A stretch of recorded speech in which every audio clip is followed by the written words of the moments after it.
Maghahanda tayo dito ng kawali at ilalagay natin itong ating mahigit 1 kilong laman ng baboy o bituka. Itong bitukang ito ay nilinisan ko na, pinigaan ko ito sa asin para mabawasan yung kakaibang amoy nito. Naglagay ako ng tubig dito, ka-level ng ating laman ng baboy. At tatakpan natin to, papakuloy natin to ng mga mahigit 1 oras para lumambot.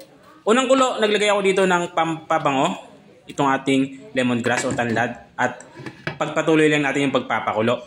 Habang nagpapakulo tayo, naghanda ako dito ng mga pampalasa, panggisa natin, sibuyas, bawang, luya, at mayroon tayong lemongrass ulit. Ilalagay natin yan mamaya. At itong ating sili. Para may kaunting sipa naman ng anghang yung ating lulutuing ulam.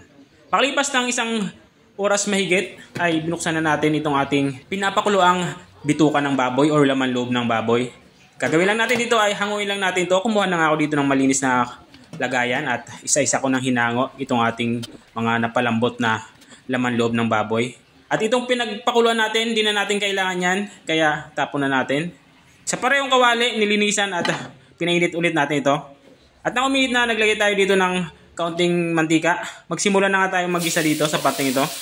Unang inilagay ko itong bawang at isusunod ko naman itong ating sibuyas. At maglalagay din tayo dito ng luya. Makakatulong yan para mabawasan yung lansa ng ating lulutuing ulam.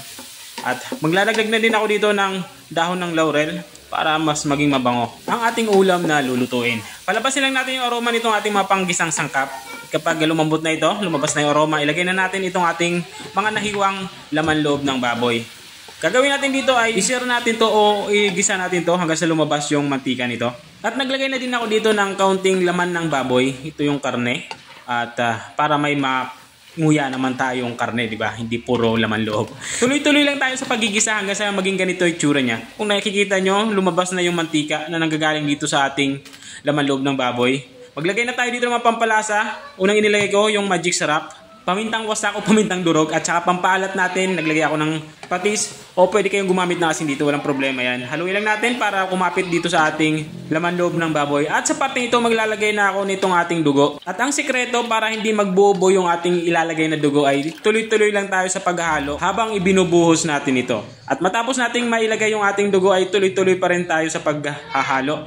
At maglalagay na din ako dito ng ating lemongrass o tanlad. Ito naman ay makakatulong para mabawasan yung lansa ng ating dugo. At tatakpan natin to, papakuluin, at kapag kumulo na, buksan ulit at haluin. Dahil kapag hindi mo hinalo yan ay siguradong magbubuo yan. Kung andyan ka pa rin at nanonood sa aking ginagawang pagluluto, baka pwede mo naman i-comment kung taga saan ka para alam ko kung hanggang saan umabot ang aking video. At naglagay ako dito ng suka. At makatapos kong malagyan ng suka ay hindi na natin gagalawin yan. Tatakpan natin yan at papakuloy ng mga 3 minuto. Ginagawa natin yan para hindi maglasang hilaw ang ating inilagay na suka. Makalipas ng 3 minuto ay binuksan ko na nga ito. At dito nga sa parte ito ay magsisimula na nga ako magtimpla. Kumbaga final touch sa ating lasa.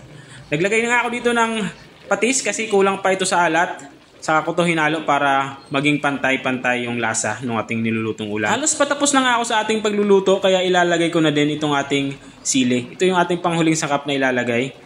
Pailalim lang natin to para madali itong maluto. At tatakpan ulit natin to ng mga 3 minuto pa para siguradong maiga yung sabaw at makuha natin yung gusto natin mangyari na tuyo ito. At makalipas nga ng 5 minuto ay ito na nga. Lutong-luto na nga yung ating ulam pananghalian. Sobrang napakabango nito at nakakatakam. Ito na nga yung ating tinumis na tuyo. Kung nakarating ka hanggang dito sa dulo ng aking video, maraming salamat sa panunod.